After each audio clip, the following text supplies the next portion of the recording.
Timberwolves looking to take a A lot more from everybody up and down the roster, with Steph Curry missing his third straight game this series with a strained left hamstring. In the 2 games without Curry so far, Golden State has led for just under 15 total minutes. And one of the questions I always ask myself when the stakes are highest, it is, what is Windy wondering? So, Brian, when it comes to Golden State tonight, what is your biggest question? Where are they going to get the scoring in their backcourt from? It's just not there right now. Obviously, you lose a first ballot Hall of Famer in Steph Curry, you're going to have a difficult time replacing it. They're not getting it done. Brandon Pajemski, Buddy Hield, Moses Moody, those guys are shooting 29% in this series. I know Hield's hit some threes, and that has been helpful, but even he has not shot the ball at a high percentage. They need more efficiency. They need more points, Malika, the most basic stat in basketball. Or you want to know where the points are coming from? I know someone who may be able to answer that. Shanae Agumake, where are they going to get a little bit more offense from? From this guy, the Golden State Warriors, they need to lean on the decision they made at the trade deadline and getting Jimmy Butler to win the non-Steph Curry minutes. Now it's a non-Steph Curry game, which means you're going to get a heavy dose of Jimmy buckets. And this is what we saw on the floor. He's so good when it comes to attacking the paint. This is a matchup that gives the people what they want. Anthony Edwards, Jimmy Butler, he's going to rock him to sleep with this type of move, trying to lull you to sleep. A little misdirection here. You think he's going to go middle. Instead, he reads your body and turns baseline. A beautiful spin move. It was tough. 33 points. He shot the ball 26 times. But this is what stopped me in my tracks. Game 3 versus the Timberwolves. He had 20 paint points, the second most in a playoff game by a Warriors player under Steve Kerr. Mind you, he's only played half a season, right, so they will need more from Jimmy Butler. And they're going to need him to get it done down the stretch. He was 1 of 7 in the fourth quarter in that last game. So it is on Jimmy's shoulders. Shanae just laid that out. On the Timberwolves side of this, what is Windy wondering? How about Julius Randle and the way he is rewriting the narrative about his career in this postseason? He's been an all-star. He's been an all-NBA player. When they traded for him, we weren't sure how it was going to work with Ant Edwards. It is all coming together right now for the Wolves at the right time. In this series, he is averaging a double-double, 22 points and 10 assists. A lot of those assists are going to Ant Edwards, plus he's rebounding the basketball. This is the duo that they dreamed of when they made that Karl Towns trade. Coming off that triple-double in Game 3, Shanae, how do those two feed off of each other?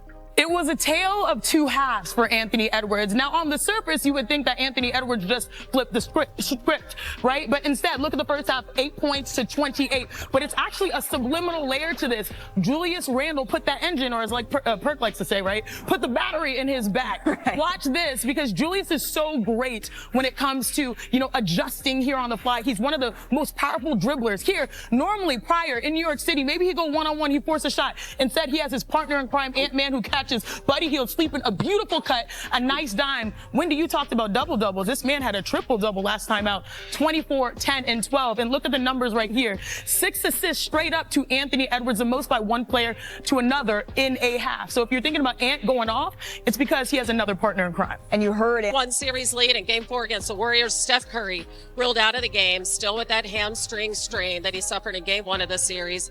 The Warriors, though, are 9-3 in the playoffs. When he doesn't suit up, they can win without Steph. What's the formula tonight to them to go down 3-1? Jimmy Butler? Yeah, makes I guess sense. I'm not coming up with any surprise, crazy answers. No, Hannah, Jimmy Butler's got to have one of those games. And I realize he likes to feel out the game. And we've seen him at point forward, controlling the game, and all that's great when Steph is there. But they need 2 things to me tonight, 3 things. One, start with Jimmy Butler having a game of, and he was terrific the other night for 3 quarters. He's going to have to be great for the entire game. A 40-point game or north of that. They've got to have Pajemski, who we think of as a bit player, and maybe he is usually. He can't be 1 for something again. And how about the third thing? How about a drama-free evening from Draymond Green? Meaning we see a defensive player of the year who's doing all the things he does defensively, and he's done in this series as well. No technicals, no flagrants, no drama. I mean, Draymond Green, and he may have to contribute a little bit offensively. I'm not saying 4 threes like he had in the game that they won that they really needed. But they're going to need all 3 of those guys and more. But I think the contribution less than out of any one of those 3 would be difficult for the Warriors to overcome. It's going to be really interesting to see if they end up at 2-2 after tonight or down 3-1, and then how they handle a potential return by Steph, given whatever happens They need tonight. to rule out being down 3-1. Yeah, I don't know that many people see them as terrific as the Warriors are, and all we've seen from them over the years, without Steph Curry having to go into something like that, because we don't think we're going to see him until Game 6. They knew they needed to win one of these games, Game 3, 4, or 5. Here we are at 4, and it's a better shot, it would seem, than Game 5 on the road. Now's the time. By the way, now's the time for the New York Knicks as well, but the defending champs want to have something to say about that. You can see them warming up behind us here on the court, and a look at Jaylen Brown. And I'll tell you what's really scary if you're a New York fan. Jaylen Brown hasn't even had his best game yet in this series. He hasn't played as well as certainly he is capable. Again, that game coming up after the draft lottery right here on ESPN.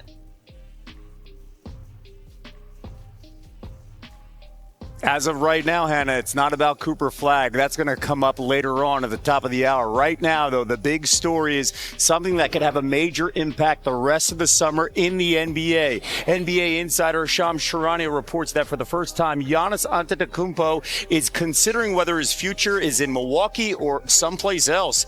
The two-time MVP and NBA champ is coming off another impressive season numbers-wise. But for the third straight season, the Bucks have exited in the first round of the playoffs. The guy who broke the story, Shams Charania, the Chicago Kid, is here with us. My first lottery, your first lottery. Absolutely, and it's great to have you here on the desk. And some breaking news. What more can you tell us about Giannis's plans? I joke around. The summer of George, this could be the summer of Giannis. And where we are right now, yes, Cooper Flagg, where he's going to end up, Dylan Harper, Ace Bailey, of course, but this is in a lot of ways the summit of Giannis Antetokounmpo. Every team decision maker is in this city of Chicago.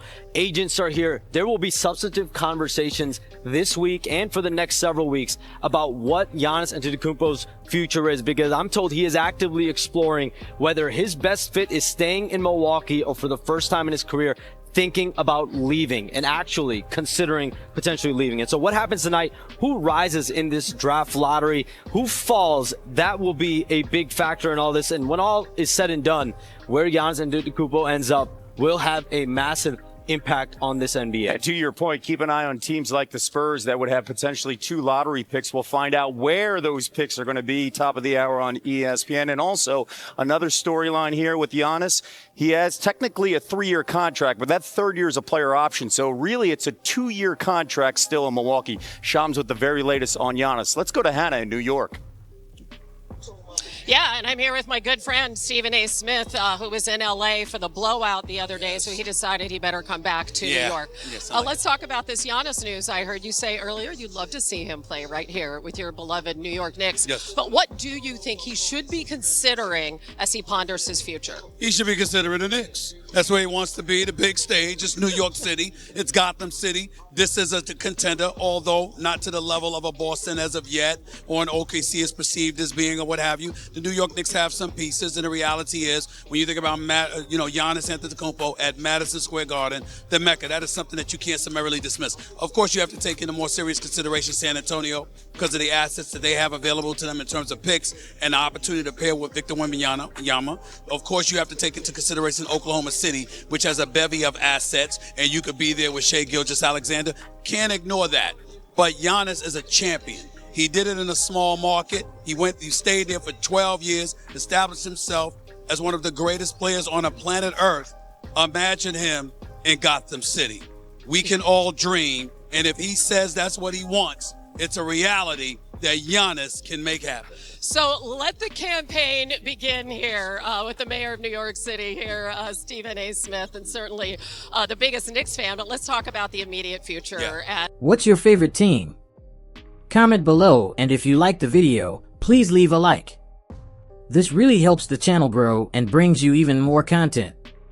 Oh, and if you're not subscribed yet, what are you waiting for? Click the subscribe button and activate the bell to receive all notifications.